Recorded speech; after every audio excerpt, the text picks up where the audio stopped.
The regular city council meeting for 6 p.m. Tuesday, June 25th of 2024. City Council Chambers, 201 East Nash Street, Terrell, Texas. I have with us here on the dais District 2, Donna Renee Anderson. District 3, Mayor Ronnie Velasquez. District 4, Stephanie Holmes Thomas, Mayor Pro Tem. And District 5, Phil Robinson, Deputy Mayor Pro Tem. At this time, I'd like to call forward Pastor Jerry Jones, if you would please come forward and lead us in invocation. If everyone would stand, remain standing for our pledges.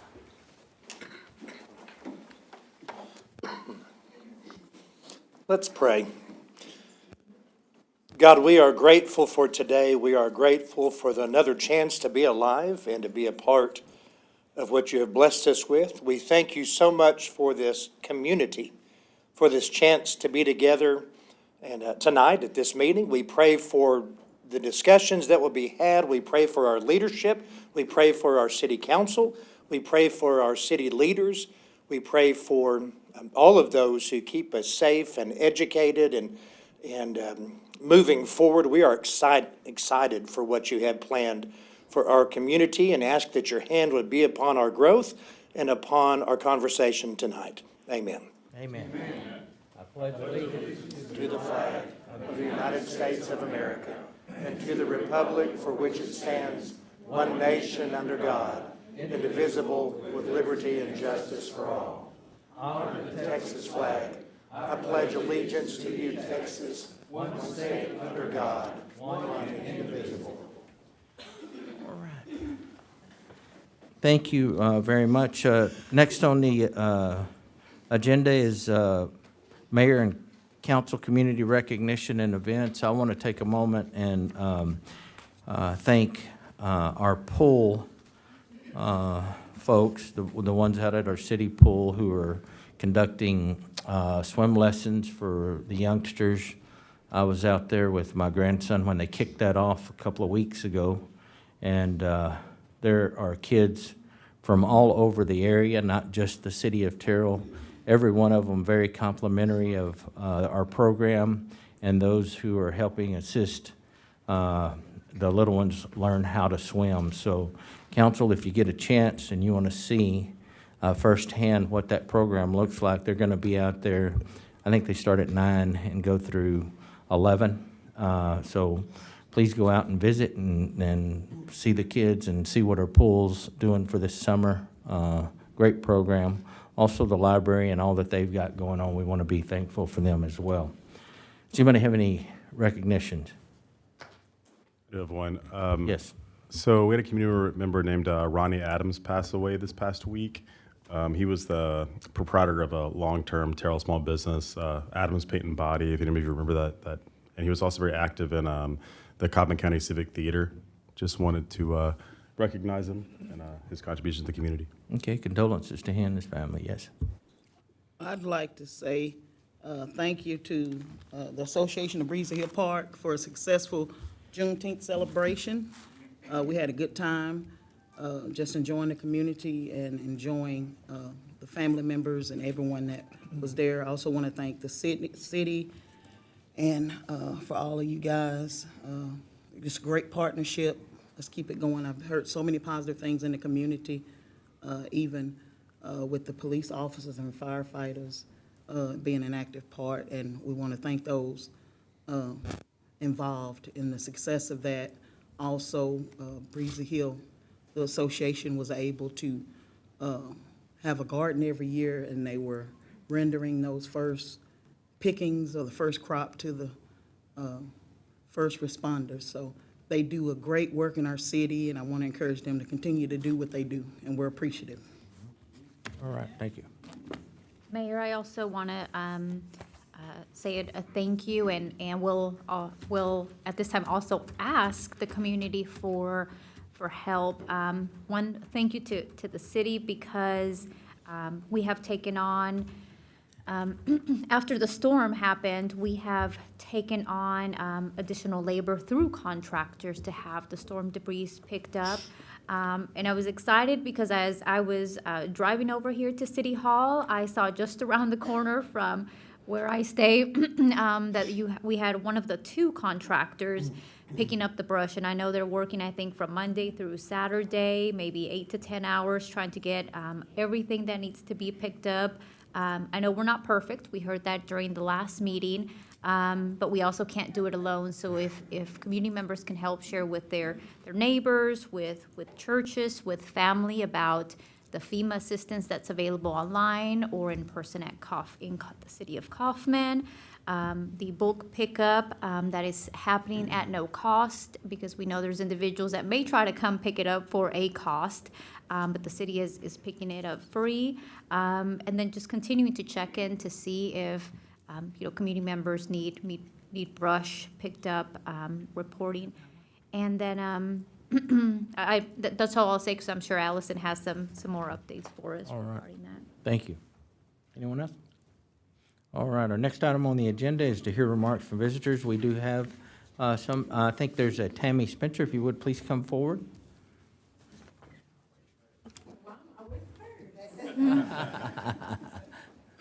Councilman, I'm Tammy Spencer, and I live in here in Terrell, and I want to do a small presentation tonight, if you will allow me. Yes, Is Mr. Dustin here? Yes. Dustin Connor?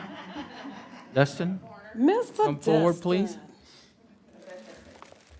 This is Justin, an I was in- unscripted surprise. We're pretty excited about Your this. bag all pretty for you and decorated, but you know what, Dustin, I really appreciate you. Last meeting, I came in here, I was so mad. I was mad. I told y'all not Frisco, and you know what, you said, I don't know what happened, you met us outside. When I left here, I said, that's the kind of guy I want to be with. Thank you, Dustin.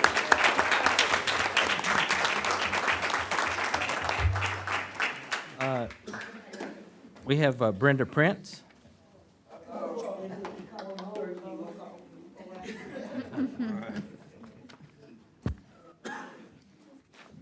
Good evening. Well, first of all, before I start my sermon today, I do come on one good note to let you know that I had noticed in our home my water pressure is down so. And around 3 o'clock, I called the city and talked to a young lady by the name of Roxanne, I believe. And I want y'all to know they responded in such great time. Got out there and checked everything, and I think their name was George and Andrew. But I just want you to know that I can come sometime and don't be fussing and can tell you about some good things. Now, with that said, I'm Brenda Prince at 103 Rockwall Court in Terrell. I think everybody ought to know that by now. But I want to let you know that I've been having some major trouble there, and it has gone on since we had the tornado, whatever it was that we had last May 28th. And people have just been coming around, and I've had 3 such incidents. A guy came out, and when I looked, I heard all this noise, somebody dragging something, and looked up and saw this guy up on my roof, and what's going on? And the back door was the closest for me to get out there, and I went out there, hey, what's going on? Who's out here? What's going on? Hello? Nobody said nothing, and I know they could hear me. And I went back, went to the front door, and all of a sudden, this guy was peeping over. He knew I was upset. He said, I knocked.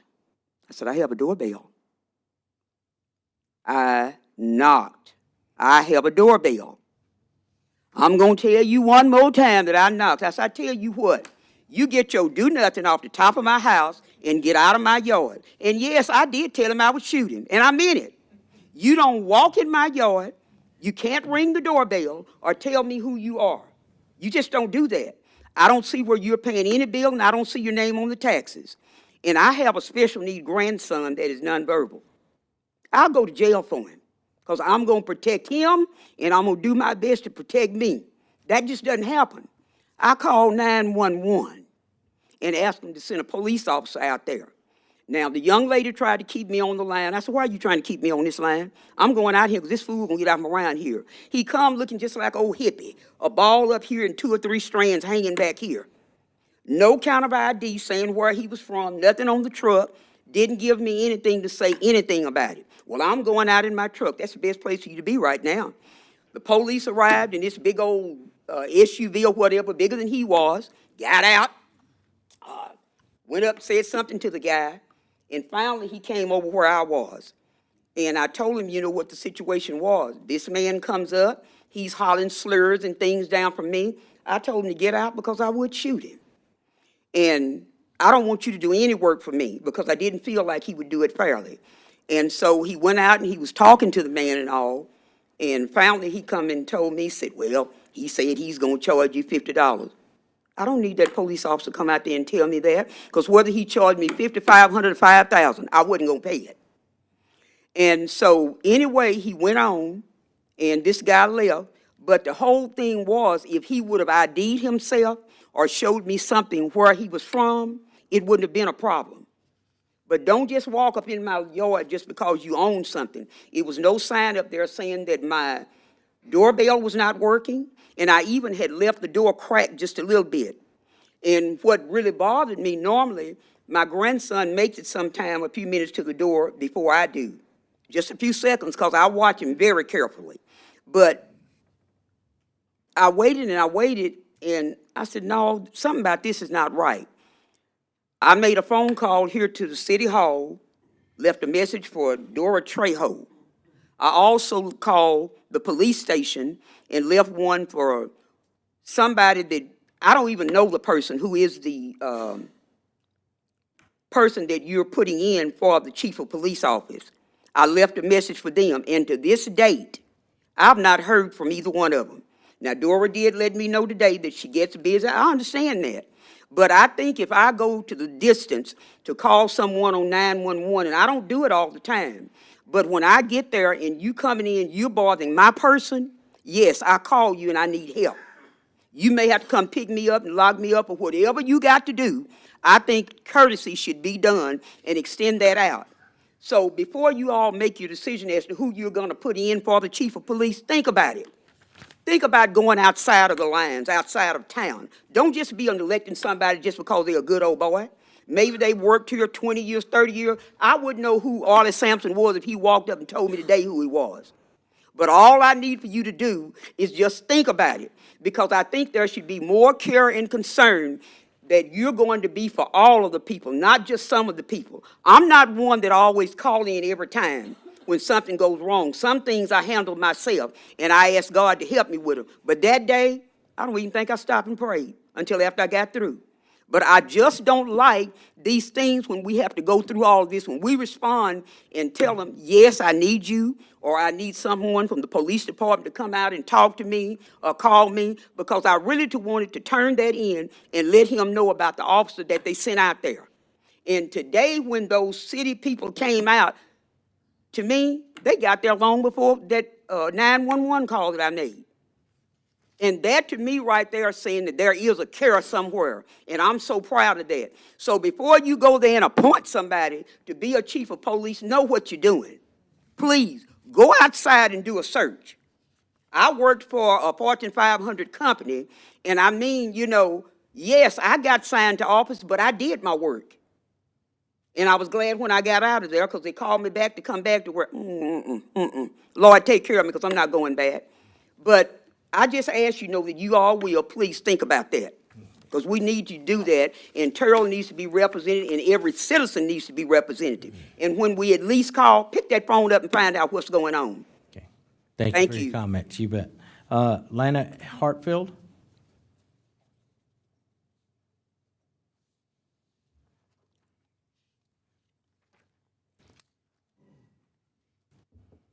To the mayor and the council members and the people that are here for various reasons. I come to put in a plug for Arlie Sampson. I graduated from the Citizens Police alumni in 1999, and I served for the Citizens Police Academy, in 1999, and I served for 10 years in the Citizens Police alumni. And so I got to meet Arlie Sampson. And I was surprised that he remembered me because I turned 81 years old. My name is Lana Hartfield. I'm a lifelong resident. I was born where I now live, and I just wanted to say he was an up-and-coming young officer. I had the privilege to work with him on crowd control during the Christmas holidays, and I met him on other occasions, and I'm here to put in a plug for him. Thank you. Thank you for your comments. Paul Herman.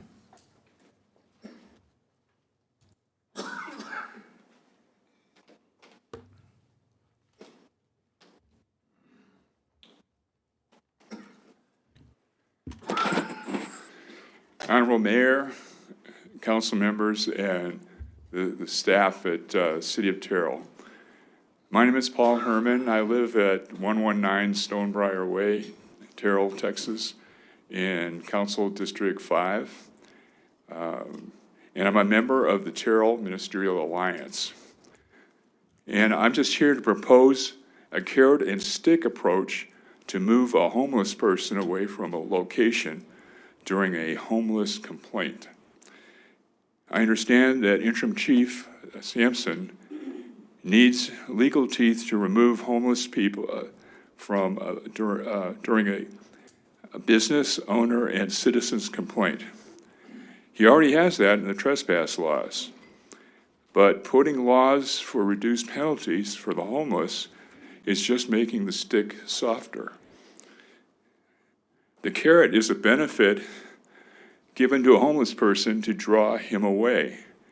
I suggest offering the homeless person a $10 gift certificate to a local restaurant for him to remove himself from the business owner or citizen's location.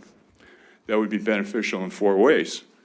By helping the homeless by buying him $10 worth of food, by helping a local restaurant by selling him $10 of food, by helping the police department by saving them $200 in jail costs, and by being effective in removing most of the homeless from that location. If he still refuses to move, the stick would be there to arrest him under the existing trespass laws. This is how I see this playing out. The officer stops the homeless man and asks him to leave. If he refuses, the officer says, "This business owner filed a complaint against you, so if you do not leave now, the only option that I have is to arrest you for trespassing and send you down to the Kaufman County Jail, where you are facing a $2,000 fine and/or additional jail time. You don't want to make me have to haul you off to jail and make me do all this extra paperwork, do you? So let's do this. If you leave this location right now, then I will give you this $10 gift card for Sonic Restaurant. Which will it be?" No laws would be changed. Interim Chief Sansom would just write this procedure into standard operating procedures, or SOP, and train his officers on how to apply it. So let's be on the right side of this issue and drop these proposed amendments and let Chief Sansom apply this procedure. Thank you. Thank you for your comments. I think that's everybody that we've got. Thank you, sir. Our next item on the agenda is boards and commissions. However, Mike? Okay. At this time, if there's no objection, the mayor would like. If there's no objection, I'd like to move forward 5.1, which is discuss good news report. Is there any objection? Hearing none. Allison, would you please come forward?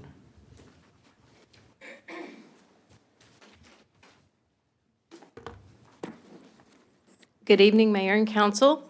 Thank you for having me tonight to present the Good News Report for June.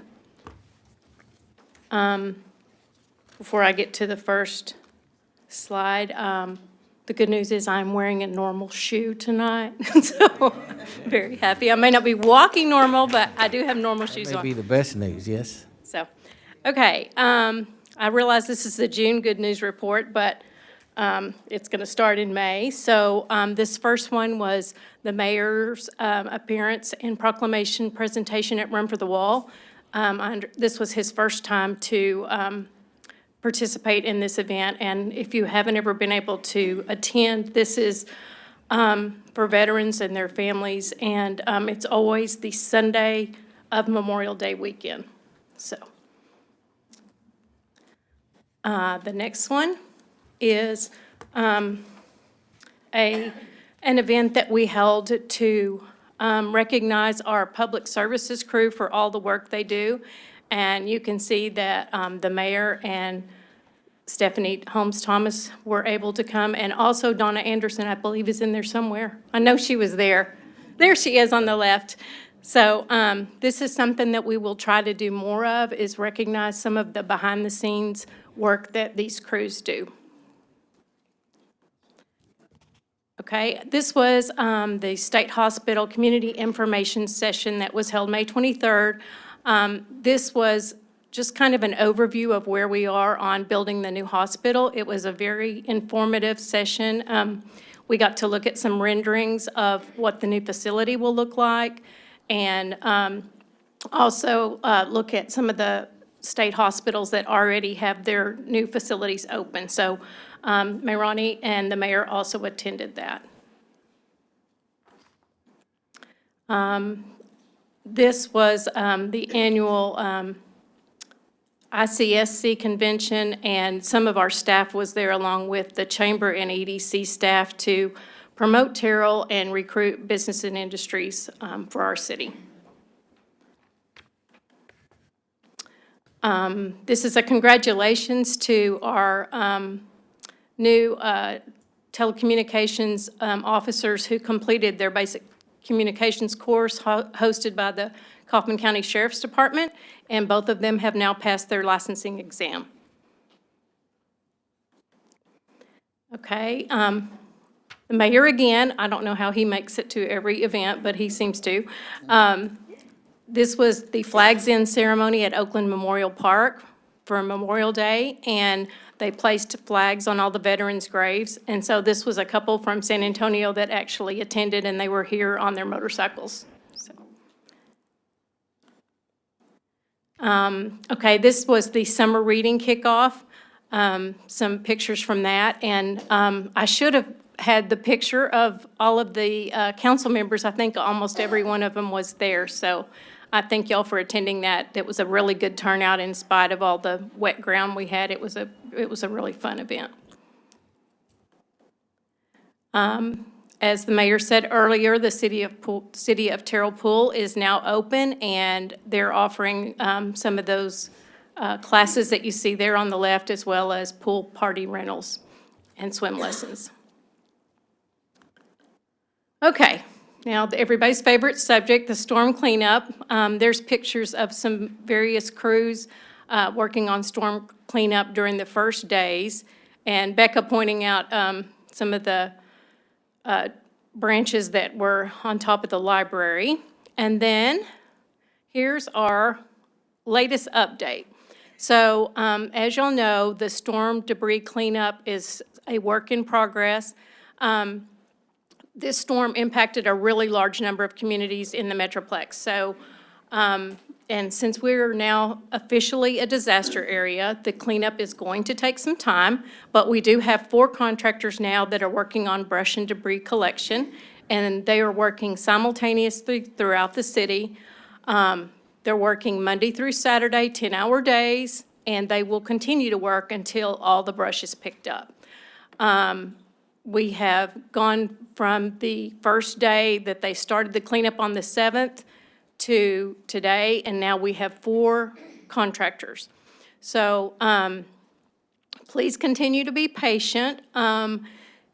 We also have people that have decided on their own to haul their brush and debris out to the convenience station, which is fine. That helps, alleviate the piles more quickly. And we also want to thank all of the citizens and the volunteer groups who have jumped in to help their neighbors, we have church groups that have helped. So if you could just continue to pass along to people to be patient, but it will happen. I think you'll see on there that to date, we've collected 11,000 cubic yards of debris, and we're doing an average of 800 cubic yards a day. So that's 75 truckloads. It's just a lot of debris. So, So Allison, on that one, Yes. I'll just kind of also round out this note, that one of the things that was very quickly identified here is that because the event was so widespread, with so many counties nearby impacted just the same way we were, this wasn't the localized thing that we've seen before, where even the Canton tornado, oh, well, that seems huge, but it was very acute in one area, very small in one geographic area. This covering 2/3 of the Metroplex meant that whenever our first haulers went down to dump at the regional site that we would normally dump tree and yard waste at, that's normally a pretty quick process. You pull in, you spend 5 or 10 minutes checking in, you spend 5 minutes dumping the load, turn around and leave. So it ought to really just be driving to South Dallas County, turning around and coming back, and you spend 15 minutes on site while you're there. Well, they were waiting in line for 4 to 5 hours to dump one load. And one of the things that we had to do was to get a Plan B put together real fast. And so kudos to Glenn Caldwell and Dustin Connor. They identified a site that's a properly permitted site that's about 3 miles south of town. We got permission from that dump site to use that location. All 4 of our contractors are now using that location. That greatly expedites our ability to do this work. And that's been, I know it's boring to talk about contracting, but the behind-the-scene worlds that Glenn and Dustin have been doing with getting our contracts in order for this have been very, very helpful, and that's what makes it possible to do that many loads in a day, and that's making a big difference. So we appreciate people's patience, and I think you'll see a much faster pace over the next few weeks than we did in the last couple of weeks, and that's really the contracting effort that's going on behind the scenes. So I'll hand it back to you with that, Allison. okay. And also, mosquito spraying starts again tonight and tomorrow night, so hopefully that'll help with some of those areas where there's open ditch drainage that haven't been cleared for whatever reason, so. Okay, this is information that Dustin provided me earlier today. Most of this is already out there, but this is a little clarification. The closest place that you can go for FEMA assistance is in Kaufman County is Nash Elementary School at 1002 South Houston. They're there every single day, 7 a.m. to 7 p.m. And one of the things Mike had asked about earlier is to make sure that there were people there that were able to assist people with special needs or, that speak another language. So all of that help will be available at the location. So also, there's a helpline down there at the bottom, and that helpline is open between 6 a.m. and 10 p.m. And Dustin's here if y'all have any other questions for him. And Allison, did we confirm Star Transit's available to help people get down to that location? Was that? I have not confirmed Okay. that, so We can notch that we tomorrow, will, but we we'll will get that done. determine that, and we will post that accordingly to the website and our social media pages. Okay, this is a group from Nucor that made 240 toys for our dogs that are in the shelter. And they came out, we took this picture, and while they were here, they said, hey, we're open to do any kind of volunteer work y'all need. So they're gonna be sorry they ever met me. But anyway, they were a really nice, fun group, and I know the animal control staff was very happy to receive this from them. Okay, there's the latest Terrell Citizens Police Academy graduating class, and there are 2 of our staff members that took part in this, Assistant City Manager Mark Mills and Sue, our new HR Director. And then Amy in the front there is the Vice President for the Terrell Economic Development Corporation. So anyway, that was a good but small class. Good. And we will keep you updated when we decide to have the next class. I'm not sure when it'll be. No, you don't know. Going to try the end of the year. Okay. But it may be next year depending on interest. All right. Okay, here's pictures from the Breezy Hill event. It was a lot of fun, and it was not too hot this year, so that was even better. This is the first time that they have done a 3-day event. They did a Saturday and a Sunday, and then the Juneteenth event as well. And they actually honored the Renaissance Club and the Marshall Neal. yeah, 22 Marshall Neal Club.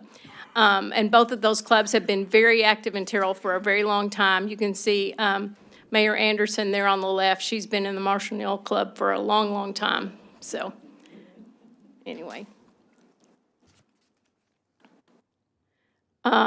This is a karate group that actually did a camp here at Long Elementary last weekend. So the mayor was out there to welcome them and to their opening ceremonies. And as we were looking at information on their website, we found out that one of our police officers, Zach Boyd, is actually a black belt. So y'all behave if you're around Zach Boyd. Okay. So I'm going to also invite Mark Mills up to give one other little point of good news to round out the good news report. So come on up, Mark. Mark's our assistant city manager if you haven't met Mark before.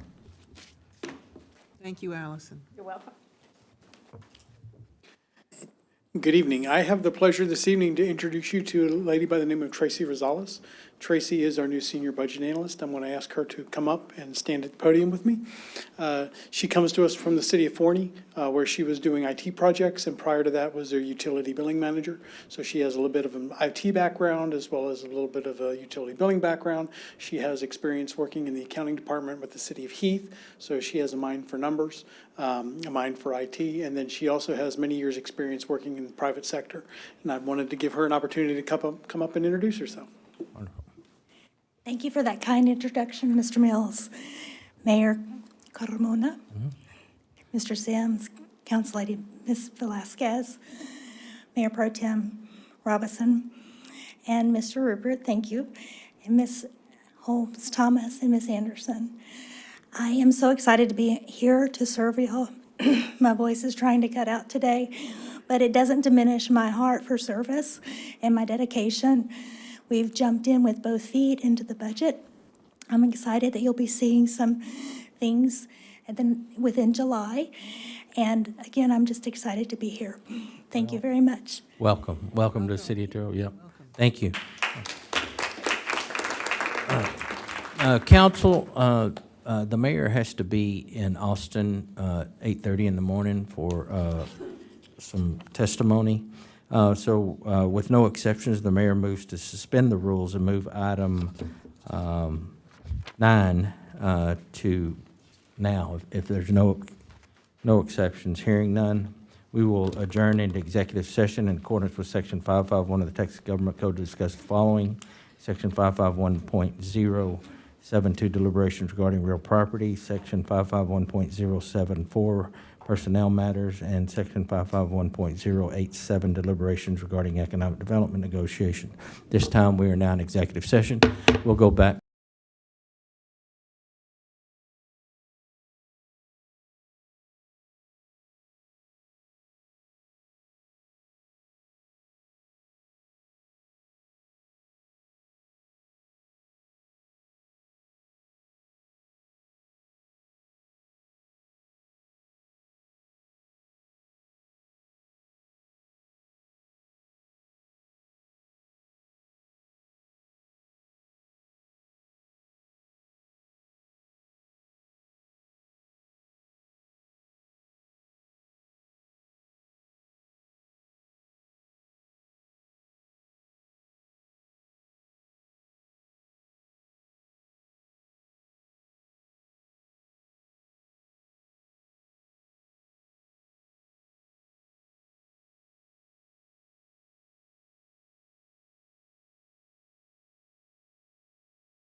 Everybody here? Do we need to wait on Mike? Need to wait on Mike. I'm sorry? Do we need to wait on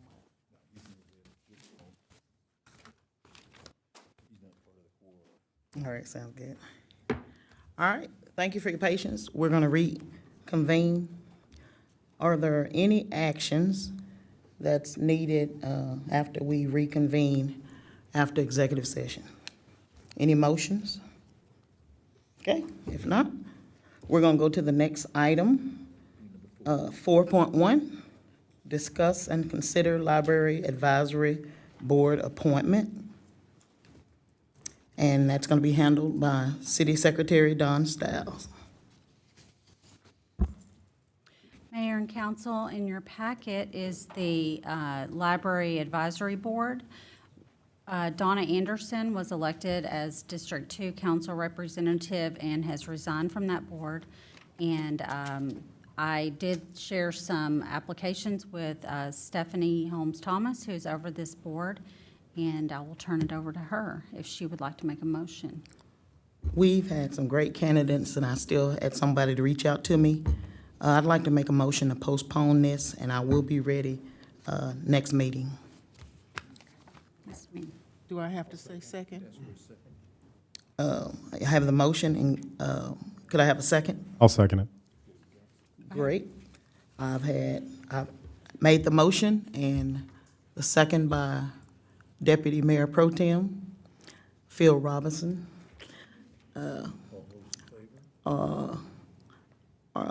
Is there any further discussion about anything? Okay. Hearing none. All those in favor, let it be known by stating aye. Aye. Any opposed? Motion passed. I have a question. May I ask a question? Dawn, can you go back a page? Yes. And that right there, on that one, This one? that needs to change? Yes, I actually did speak with the mayor about that. That is something that normally the council will discuss and talk about if they want to trade a board with someone else or who will be over each board, and that is going to be brought back in July. Okay, thank you. Yes, ma'am.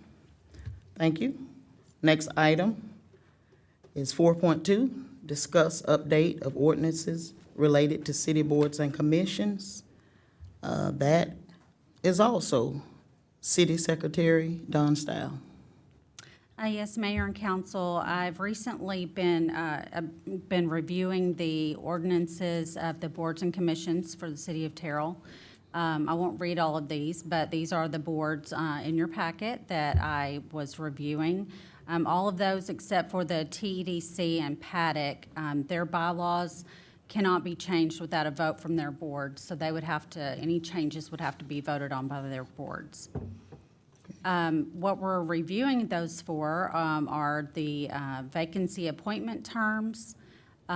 Presently, it says in there that you would appoint someone that, to a board, if someone resigns, you would appoint someone to fill their term expiration, and at this point, we thought it would be better if that person would just serve a new term. We were also looking at 3-year terms instead of 2-year terms, and this change would make all boards and commissions have the 3-year terms. And also, we were looking at attendance requirements. And this would clarify the attendance requirements for all the boards and commissions. And I've included in here, I know it's really it's kind of small and hard to see, but the language that we would put in there to change the attendance requirements so that I can actually make this a little easier to see. Here we go. And as you can see, an excused absence must be noted by the chair of the commission at the meeting or at the following meeting by stating the member and the justification. The only acceptable instances of excused absences shall be major personal or family health events and require travel for employment. The chair must receive documentation of such prior to stating for the record that the absence shall be considered excused. Members with 2 consecutive unexcused absences or 3 absences for any reason would be automatically, they would automatically be off that board. They would forfeit the unexpired portion of their term. And they would also not be eligible for reinstatement to any city board or commission for a 2-year period. And this kind of stems from some of the boards, especially, there's some of them that are having attendance issues. So this way, they can encourage people to attend. Great. that And was this my- is just for discussion tonight. It will be brought back at the next meeting for a vote on all of the ordinances. Thank you, Mrs. Stiles. You actually answered my question. I was gonna ask, if we had problems with this, so we definitely really support our community members working on behalf on these, serving on these boards, and we want to really encourage that, but we definitely need them here to do what they need to do. Any other discussion? I do have a question. Like, for the ordinance, would it be a good idea to put something in the ordinance? Let's say somebody does miss the 2 consecutive meetings or 3 total meetings. Like, should we have language in there to say that at that point, staff will notify the individual that, they have missed, therefore they're forfeiting, that position or that appointment, and then it, of course, would come to council? Yes, of course, yes, we can adjust that and add that language, if you would like to do that. Yeah, 'cause let's just say they start missing, 4 in a row, and they're maybe out in the community saying, I'm on the board, but they have no idea, now that, hopefully they do, but, and that doesn't happen. Yeah, no, it should be a standard for us to do that anyway, but I'm happy to have that kind of stuff in the ordinance, and we'll make sure we make that edit. The only other thing you got to remember about all of this is that when it comes forward, if you guys are generally happy with this, or you need Dawn to make some edits to this, whatever it might be, all of them will come forward as separate ordinances. So when they come forward, it'll be a list, because you'll have to vote on each ordinance separately. Okay. Anything else? So with regard to the absences, so the wording is, it says members with 2 consecutive unexcused absences or 3 total absences. So I definitely agree with the 2 consecutive unexcused absences portion, but the 3 total absences in a 12-month period, what if someone has a death in the family, some major family event, and I think it should be, or 3 unexcused total absences. Because if there's some justified reason why they missed 3 meetings in a year, then I don't think that should necessarily be automatically a reason Well, to. I guess I'm going to be the wet blanket on this and say that you have a lot of your boards, the most common thing for your boards is that they're really meeting only about 10 times a year, right? So if I have somebody who can't be at 3 of them, we still love them, but I gotta have a quorum, That's And- fair. And Yeah, we're if scrambling If around. you're and- meeting that sparingly, then missing Yeah. 3, you've missed pretty much everything. Right. You've got to catch up in that next meeting. Right. So Log everything down. I get it. I forgive you for having a health problem or an issue, but we got to encourage people to say, man, I'm going to go through a hard period of my life. Let me just step off, and then I'll come back on later. I'd much rather have somebody just resign and, hey, I'll see you in a year. No big deal, Okay, I see the thinking around that. I was gonna tease Mike. I'm gonna eat that up because I'm a nurse, right? But, maybe if we could put a clause in there about extenuating circumstance. I don't want to be insensitive to that. Life is life.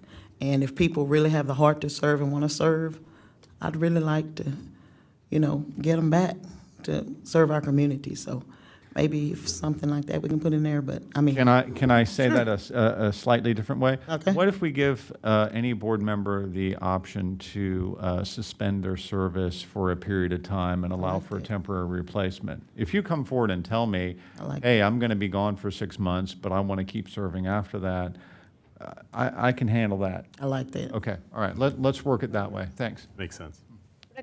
How would that work? Like, you call previous board members that, have board governance pretty down, they understand the board, they're committed to, the next couple of that example. that It 6 month just becomes, it just becomes a service of a portion of a term, and it would have to come to city council. So if I'm a person on, I'll pick on the airport board. I'm on the airport board, I have a health problem.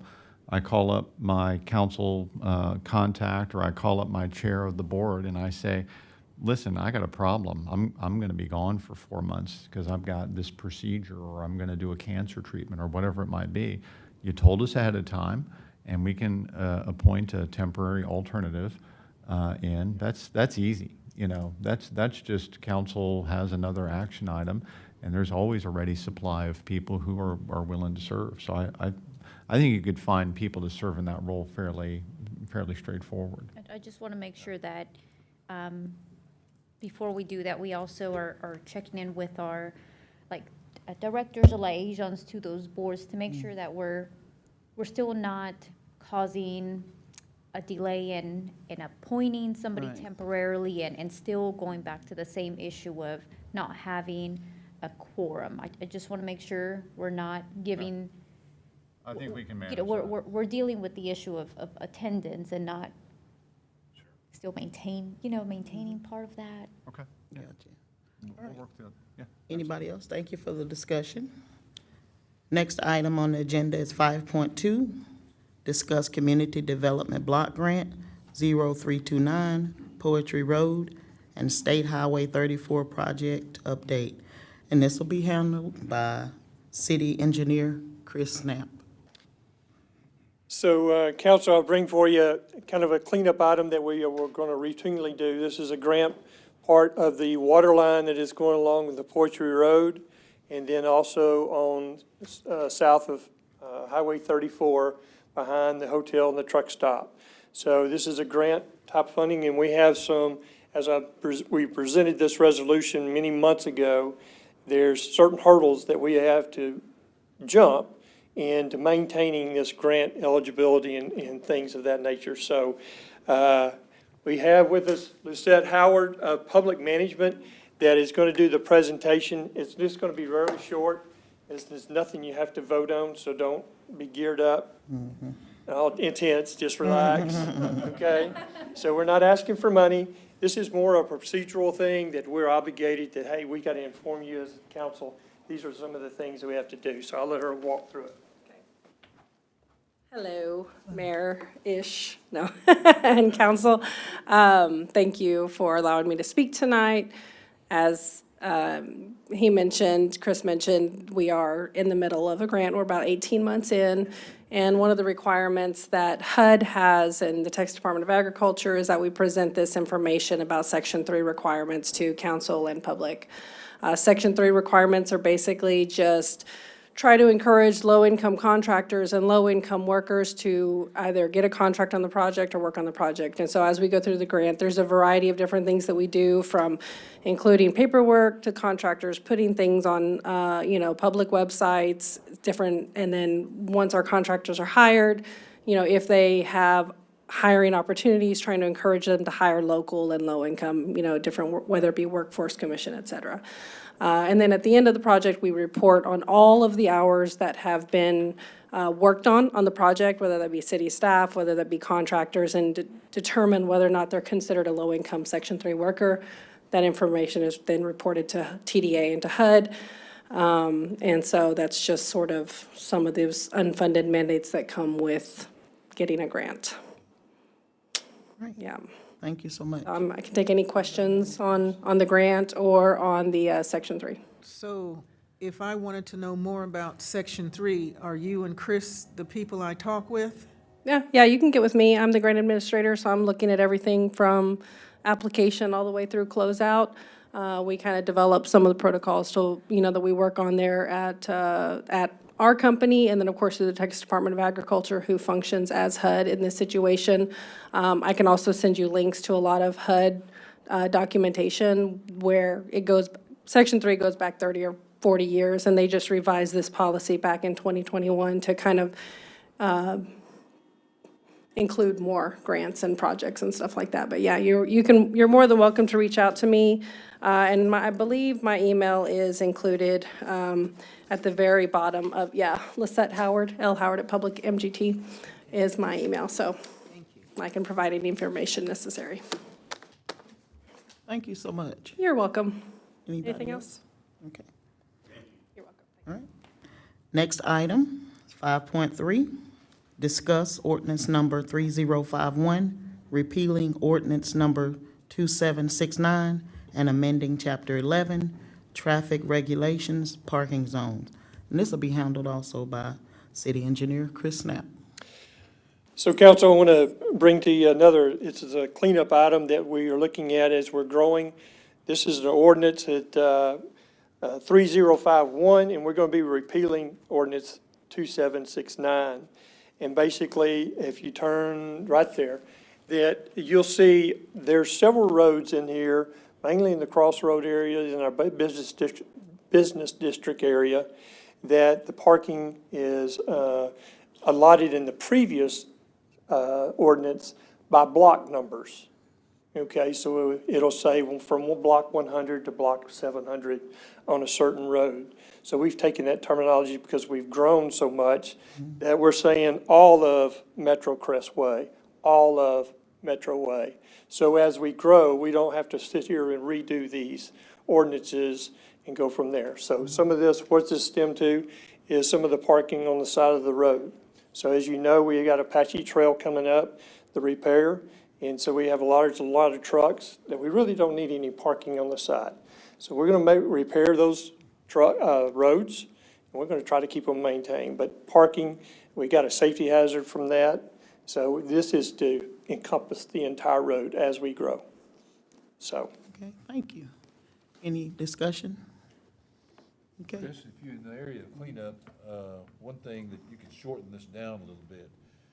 What I would suggest you do is, for 5.3, is say, discuss ordinance number 3051, amending Chapter 11, traffic regulations, parking zones. That's all. You don't have to say we're repealing anything else. We're just amending Chapter 11. That's in the second part of this. Oh, well, whatever, but again, that would not be necessary for this. Okay. Thank you, Greg. Thank So you. in doing this, we're not addressing any current traffic concerns or anything that's happening that we're seeing. It's just a cleanup issue. Yes. Okay. Is this Apache Trail where those car dealerships are? So this is the Apache Trail from the back of Platinum Dodge Right. on the east side of 148, all the way on Apache Trail through the business district to Las Lomas. So when it says all of Apache Trail, so as Apache Trail grows and the other roads grow, it would be all inclusive. Okay. Because I see cars parked on the side. And yes, that'll help address some of that. We do have a safety concern there because as you know, Clay Cooley is now building to the far east of Platinum Dodge and that auto complex up there. Okay. So and there's more to grow that direction too. So it helps address that right now. Thank you. Okay, great. Thank you so much. Next item, 5.4, discuss ordinance number 3055, an ordinance of the City of Terrell, Kaufman County, Texas, repealing Chapter 4, Building Regulations, Section 20, Alarm Systems, and replacing the same with the revised Section 20 as specified herein, providing a penalty, providing for the repeal of conflicting ordinances, providing for severability, and providing an effective date. This is handled by Interim Chief Arlie Sampson. Good evening, Mayor and Council. Basically, this, so to speak, to borrow Chris's term, is kind of a cleanup issue as well.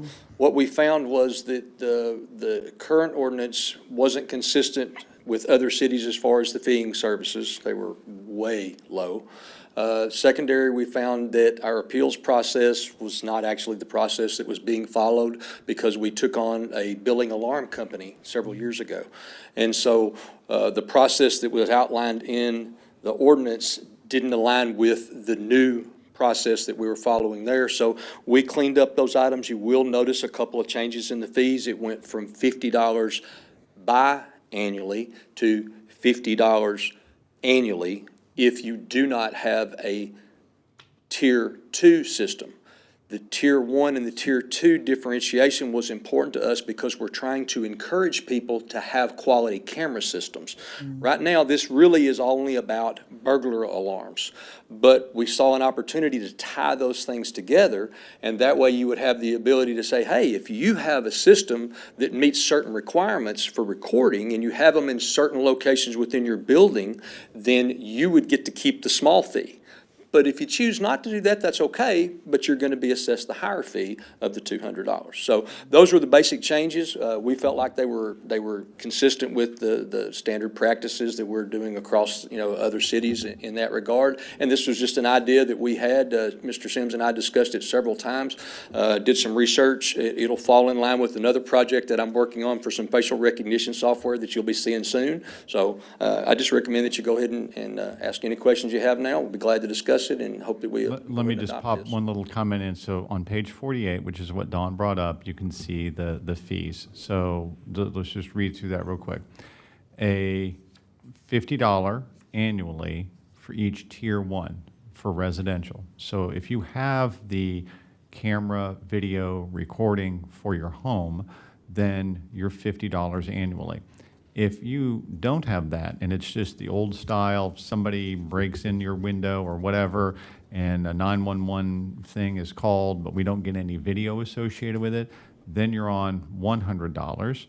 And then if you look at C, that's the one where it talks about the commercial. So that's anything that's not residential, right? And that one is $50 annually if you have that. And there's wording over in the Tier 1 description about having it in all of the entrances, right? I can't just have a Walmart, right, with one camera, right? That doesn't make any sense. I got to really be videoing all of the entry points to the building. That's the $50. And then on the Tier 2, let's say it's just the old style, it calls 911 for you. That's the $200. So it's $5,200 for commercial, $5,100 for residential, and that on that page is where that part of that write-up is. When we drew this up, and the chief and I had discussed this, and I know Mike agrees with me. I know the council has been very sensitive to fees in the past.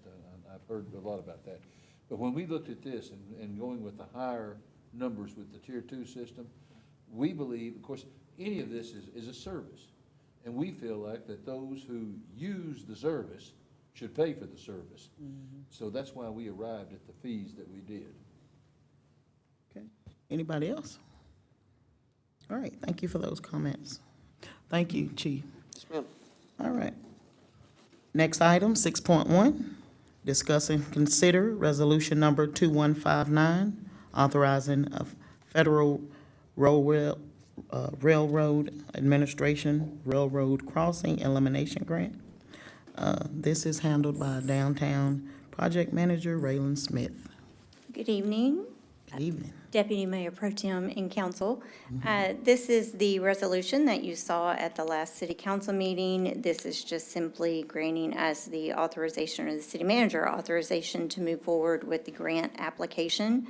As you'll recall, this is for the Los Lomas project. And this is also the match funding that would come from Terrell Economic Development Corporation. Okay. Is there, we can discuss it now, any discussion? We're talking about a grant application, right? We Yes. talked about this before. So you just want us to approve it? Yeah, what the resolution does is it gives the city manager the negotiation authority to move forward with the necessary engineering design, and when the grant application is ready, his signature will go on the application. As far as when it's awarded and any additional funding, all of that would come back to city council. Yes, ma'am. I love it. I love grants. We love grants. Super, super deal. Yes. All right, anybody else? Okay. Is there a motion on Resolution 2159? Motion to approve Resolution 2159. Is there a second? Second. We have a motion from Phil Robertson, District 5, and then we have a second by Donna Renee Anderson, District 2. Is there any further discussion? Okay. Hearing none. All those in favor, let it be known by stating aye. Aye. Aye. Any opposed? Motion carries by unanimous vote of those present. All right. The next item on the agenda is 6.2. Discuss and consider resolution number 2164, a resolution of the City Council of the City of Terrell, Texas, authorizing the City of Terrell to enter into an agreement with the MVCPA, Motor Vehicle Crimes Prevention Authority, to request grants, funds, and financial support to law enforcement. Again, Interim Chief Arlie Sampson. Thank you. About 11 months ago, I got a phone call from the Melissa Police Department, and they wanted me to serve on one of their boards to help them choose their assistant chief. Well, that forged a relationship with that new chief who came from Farmers Branch. He was their assistant chief at Farmers Branch before he took over the Melissa Police Department. As a result of that, we've had a few conversations here and there about how we manage smaller agencies that are on the grow. And he picked up the phone and called me 3 weeks ago and said that there was a grant available. And so we talked about it very briefly, and I said, oh, well, that's not going to fit. I've already heard about this grant. It's really strict. Well, he had some inside information and said that what had happened was that they had written the grant so strictly that very few people were able to qualify for it. So they were opening it back up. But unfortunately, the opening date was a week ago, and so I wasn't able to get that in front of y'all in time. So we're going to do a little strategic strike here. We're going to go ahead and get everything approved for us to enter into the process to apply for that grant, because we believe they're going to reopen it here in about a month. So basically what it is a catalytic converter theft prevention grant. So that was the restriction that made it so difficult for people to actually comply with it, because while you do hear about that a lot, and while we have had a few of those, we've not had a substantial enough number to qualify for any federal money. And so they've loosened the restrictions on that, and when we believe that they reopen that, we should be able to secure some monies for several different things, traffic controls, traffic calming, burglary detection, maybe a bait card. There's several different things that fall into that caveat, and so we're very hopeful that we'll be able to secure some funds. Part of it is a match, part of it is a full fund, so it just depends on what the final grant format looks like. But we just want to be prepared and ready. So with your approval of the resolution, as soon as that comes in, we can start working on that process. Thank you, Chief, for bringing this to us. Excellent. Is there any discussion? Okay. Hearing none, is there a motion on Resolution 2164? Motion to approve Resolution 2164 as presented. Okay, is there a second? Okay.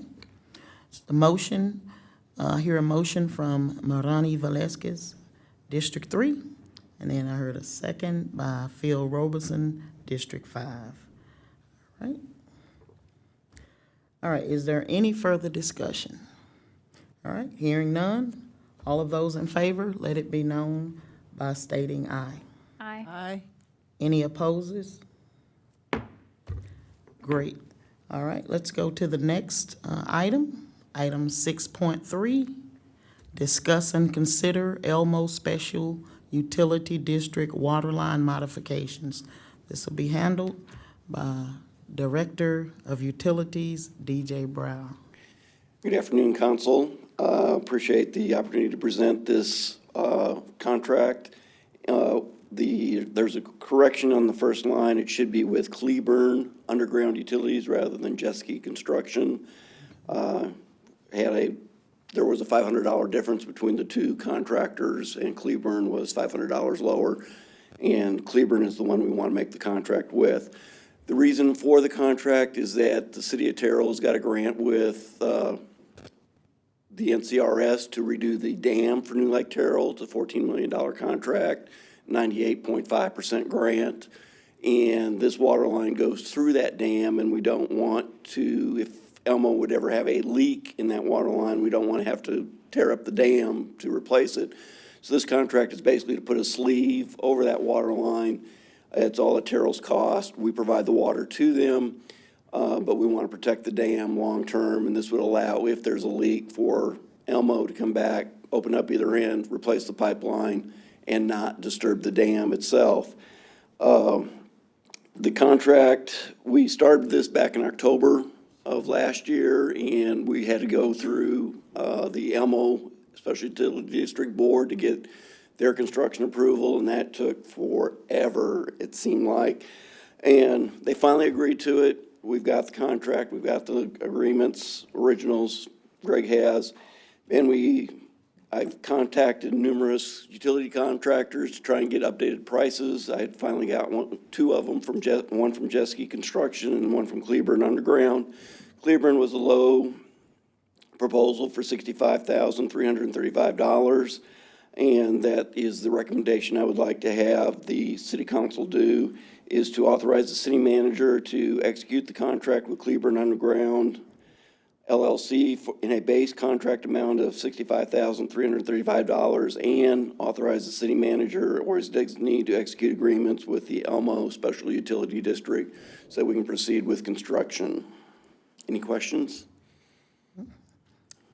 Okay, we can discuss it now. Any discussion? I have a question, DJ. Did I hear you say that this amount will be paid back through a grant or the? No, the 14 million is by grant. This was not part of that project. And in order to go through, it would have had to been part of the original contract and gone through the entire process that grants go through. So it was after the fact, hey, oh, whoops, we forgot that we got this water line going through there.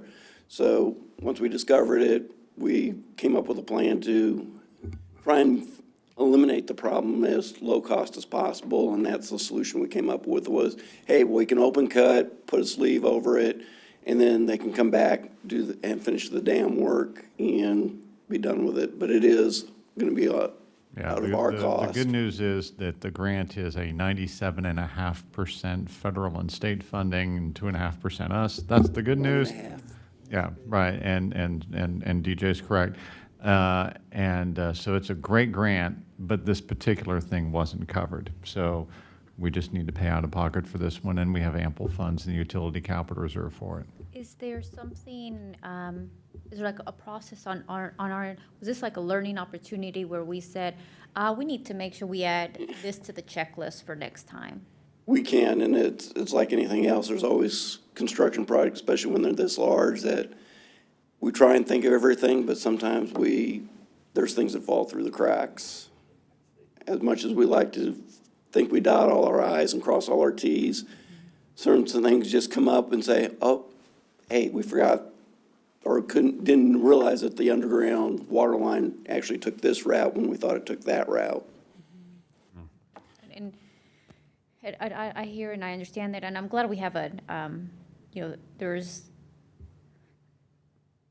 was that 11 million? Well, regardless of quite a bit of funds that will help cover the grant. It's just when we start, going into contingency money, that's when I'm like, well, man, sounds like this case was a one-time incident. We won't expect to see Correct. this come up in the future. It's just, I hate to have to go into the contingency funds. No, I don't like and I don't like acknowledging that we make mistakes, but we do. And like any other firm, we've got to stand up and say, hey, we made the mistake. We're going to take care of it and get it fixed and try and do it as low cost as possible, but make it a long-term fix. We don't want to do Band-Aids and have to come back 5 years from now and spend another $60,000. I appreciate the transparency. That was my ask, DJ. You mentioned placing a sleeve over the. Yeah, it's a steel conduit that. So this is a permanent fix to what's permanent going on there fix. currently. Okay, it's not some temporary Band-Aid. No, Okay. it's going to be sealed on both ends so they can pull the water line in and out. And we don't currently obviously foresee any additional challenges where we're going to have to do something you know, that was also missed on the grant opportunity or, okay, No. We've already executed the agreement, Phil. We're just waiting for you guys to act. okay. Okay. Thank you, DJ. I like that. We've acknowledged it, we're fixing it, and we're moving on, and we saved $500 going. All right, so thank you so much for that. Is there a motion on resolution, or actually, on item 6.3? Motion to approve, or motion to authorize the city manager to execute contract with Cleburne UG LLC for $65,335, and if change orders are necessary, up to the amount of 25% of the original contract. Also execute the relocation agreement between Elmo SUD and City of Terrell, and execute the construction contract agreement between Elmo SUD and City of Terrell. Okay, it's a motion. Can I get a second? I'll second it. All right, we have a motion from Mirani Velasquez, District 3, and a second from Phil Robeson, District 5. Is there any further discussion? Hearing none, all in favor, let it be known by stating aye. Aye. Aye. Aye. Any opposed? Motion carries unanimously. Okay. Next item is 6.4. This is Mr. DJ Brower again, our Director of Utilities. Discuss and consider wastewater improvements at 407 and 411 South Park Street. Mr. Brower. Yes, this project has to do with, we've got some new houses that were built. Again, the builder built them at the grade, and they really should have built them a foot or two above the top of the street. And when the new houses that were built, the city staff extended a sewer line, but they extended it from the north going south on Park Street, and the street goes uphill is on the south end, low end is on the north side. So we've got a sewer line that's going this way and a road's going this way. It's getting shallow. The sewer lines that would tap the houses were on a very flat portion of it, and the sewers backs up into their houses. One of the options we came up with to try and fix this was building a sump pump, or basically a pump station for each house, and that would entail long-term maintenance, having to get power and other things. Could have been done a little bit cheaper probably, but it's long-term maintenance that doesn't work.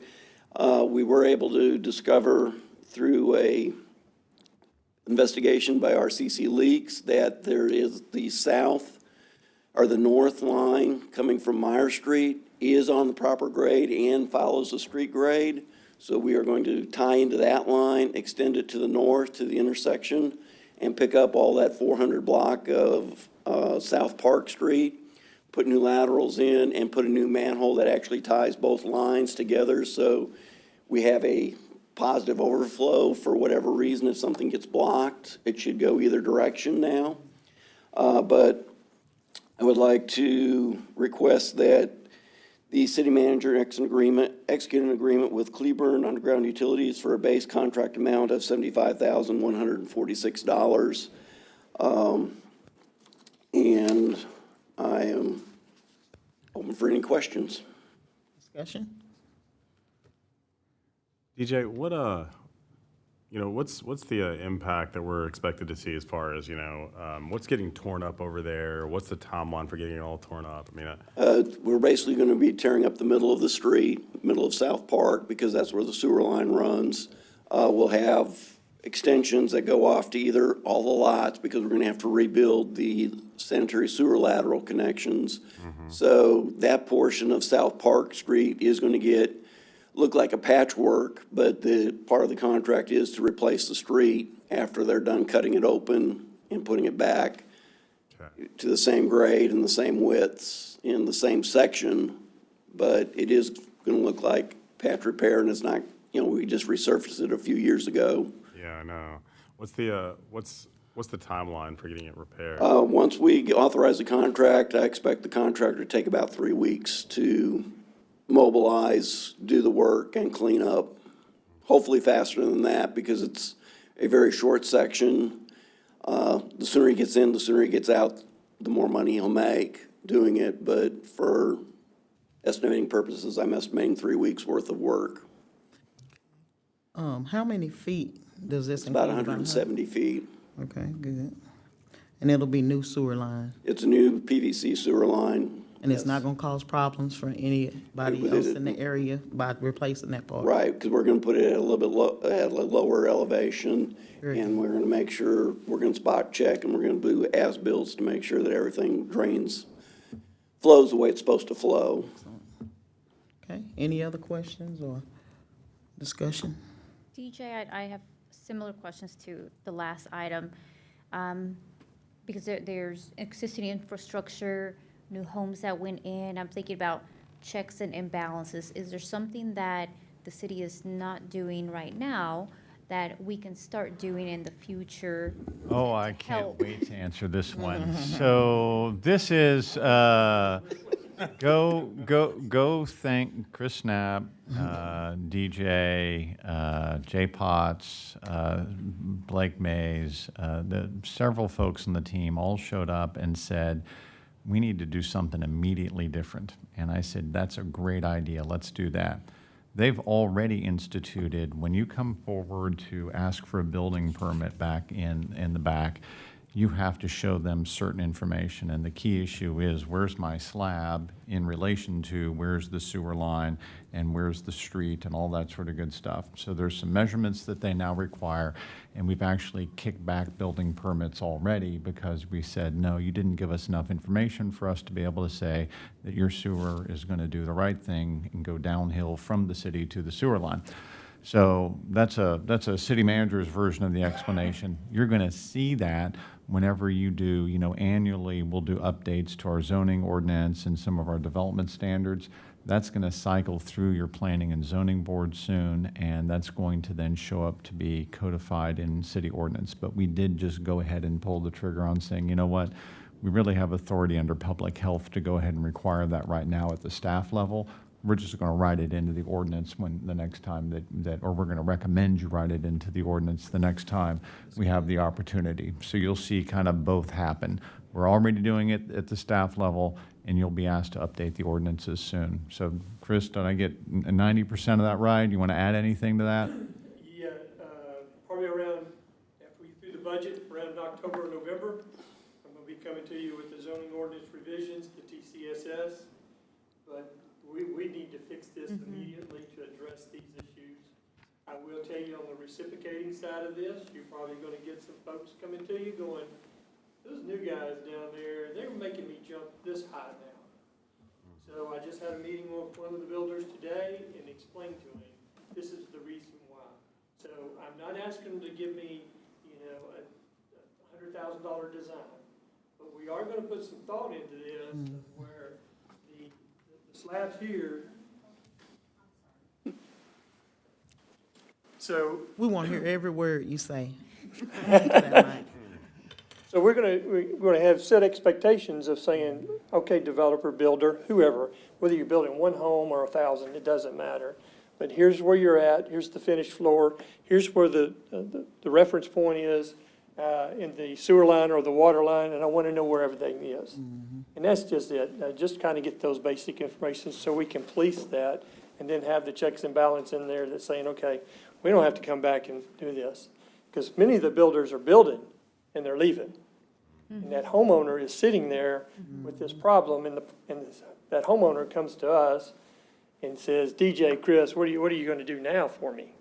And then we end up doing some consulting work and investigating, and that's what we're finding out. And so we gotta remedy that pretty quick.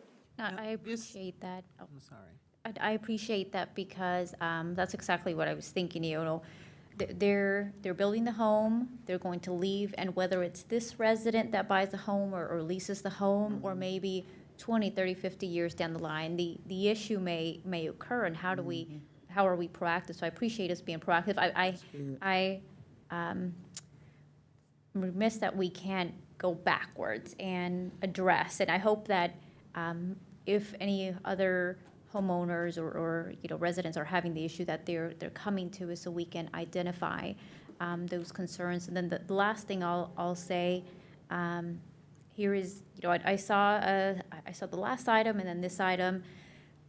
We're dipping into our contingency funds, and I know I've had calls from community members about, backflow issues and we're whether it's going up and tearing up the middle of the road or doing cleaning. It's just,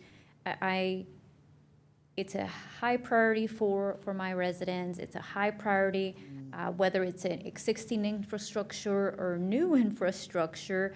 So this is my ask to city staff when we have our utility meeting, and then we have our budget for 2024. I'd like to see a higher dollar amount for projects, and I'd like us to be proactive. I know you might say we might need to raise some fees, but I would also love to see whether maybe some internal transfers can be done into that account, that balance, the fund, or grants, et cetera.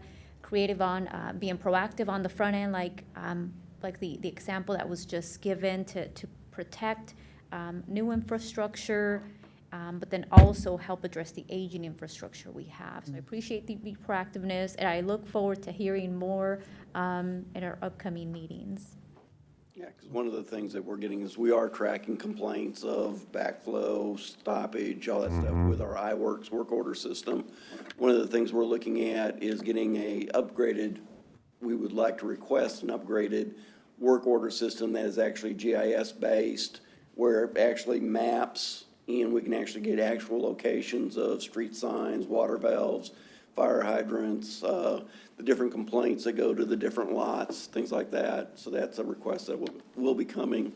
One of the things that we're gonna do is, City of Terrell has some as-built information, but where we don't have as-built information, we are going to request that these builders go and actually pothole to find the actual water line and the actual sewer line, so that we can verify where they're at and what the depths are and what the impact is going to be to our street when they actually make their tie-ins. And the other thing we're looking at is, I know on James Street, there's a new house that was built.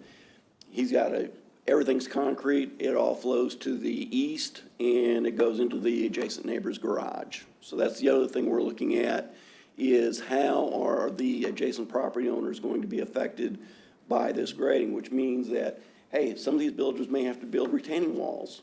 There's gonna be swales that go in, they're not gonna like having to comply with our flood study, the Friesen Nichols Master Flood Study that shows where all the water is going.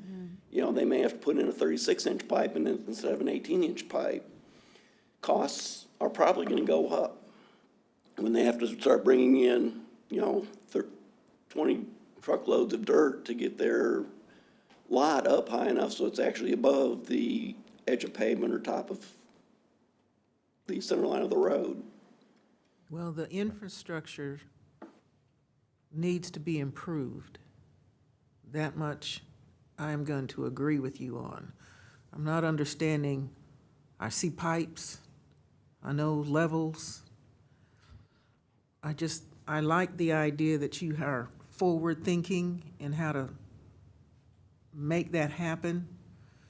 And at the same time, with the new houses coming up, no matter where it is in Terrell, whether it's north or south, those things need to be corrected.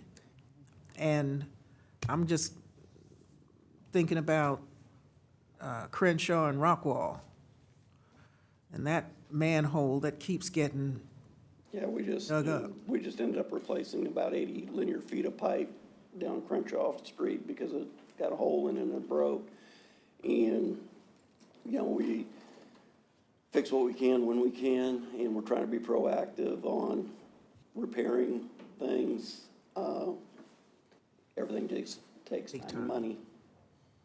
And that's our jobs, to try to see what we can do to help. Because when I think about sewer, that's public safety. If it's not running the right direction, if it's coming in, Overflowing up in my kitchen sink, that is public safety at a pretty high level. So I encourage you guys to keep doing what you're doing. Let's take care of this 170 feet. Let's, as a council, just see what we can do to get some of this older infrastructure taken care of. I think we can do that. That's our jobs, and our citizens depend on that. Thank y'all. Any more discussion? Really appreciate the work. One more question. This is probably for Mike. So, this is an issue relating to an area that has older infrastructure. If this were occurring, and I love that we're getting ahead of this for our future developments and that to me makes a lot of sense to get ahead of it. If this were to occur, though, in one of our newer housing developments, like, North Spur or something like that, that's coming into play, would we be able to leverage something like PID money or something, if, instead of dipping into the contingency fund? Are there other funding mechanisms that we could use in those circumstances to mitigate something like this? Yes is the short answer. The more expanded answer would be, if this were to come up in one of the newly developed areas, my guess is it would come up within the first, say, 2 years. It's going to be under a construction bond where we could look at it and say, now, wait a minute here, your construction was clearly out of line with the engineering, because on the new projects, we have the more detailed level of engineering to make sure that we've got that capacity out there. So that's going to mean in a new one that it was built wrong. As long as we identify it quickly enough after construction, we should be able to get the contractor to go fix something like that. So that's part of the answer. Now, okay, what happens if something happens 10, 15 years down the line? If it worked correctly for 10 or 15 years, chances are that it met the specifications. So will our TERS or a PID be able to go back and say, man, we really need to repair something that broke 10 to 15 years later? You wouldn't see a public improvement district do that. You would see the tax increment refinance zone be a possible funding mechanism for something like that. In the maintenance PIDs are designed for a lower level than a major repair like that, but they would certainly be there for ongoing cost type things and preventative maintenance. So if we had something where DJ, or 10 years from now, DJ's, the follow-up from DJ says, man, we got to get in there and we got to reseal all the manholes or something like that. Okay, great. We can get in there and we can reseal all the manholes with PID maintenance money, right? So there's just different financial avenues for different things depending on exactly what slot they're in. Okay, thank you. Your question stimulated another question for me. We vetted Cleburne, and Yes. have we used them before? Yes, And they did the good work? Riley Street improvements about in 2019, 2020. That's an agenda item too late, but he stimulated that question, so thank you for your question and your discussion. All right. Could we get a motion, please, on item 6.4? Motion to approve item 6.4, which is authorizing the city manager to execute an agreement with Cleburne UG LLC and a base contract amount of $75,146. Excellent. Is there a second? I second. Okay. We have a motion from Phil Robeson, District 5, and a second from Donna Renee Anderson, District 2. Is there any further discussion? Okay, hearing none. All those in favor, let it be known by stating aye. Aye. I guess I should have, before I tap the gavel, I should have asked, were there any opposition? But it sounds like there was no opposition, and the motion did pass unanimously. Great. All right, next we have the consent agenda. Item 7.1, discuss and consider the minutes of the regular city council meeting on June 4th. We can take all of them together, okay? This can all be Does anybody object to us taking them all together? Okay, could I please have a motion? Motion to approve consent agenda. Is there a second? Second. Okay. We have a motion from Marilani Velasquez, District 3, and a second from Donna Renee Anderson, District 2. Is there any further discussion? Hearing none, all those in favor, let it be known by stating aye. Aye. Aye. Any opposition? Great, motion carries unanimously. Let's see. All right. We're down to Section 8, Information Reports. I think we can just review those reports. Is that okay with everybody? And get with city staff if you have questions or have feedback. All right. I would like to acknowledge that they did lots of work to prepare these reports. And I just want to say I appreciate that. Most Because definitely. that's a lot of work, a lot of numbers crunching and putting all of that together. I appreciated reading all of it, especially from the police department. And I appreciate, just thank you. Thank you so much. Anybody else? All right. If not anything else, we're adjourned.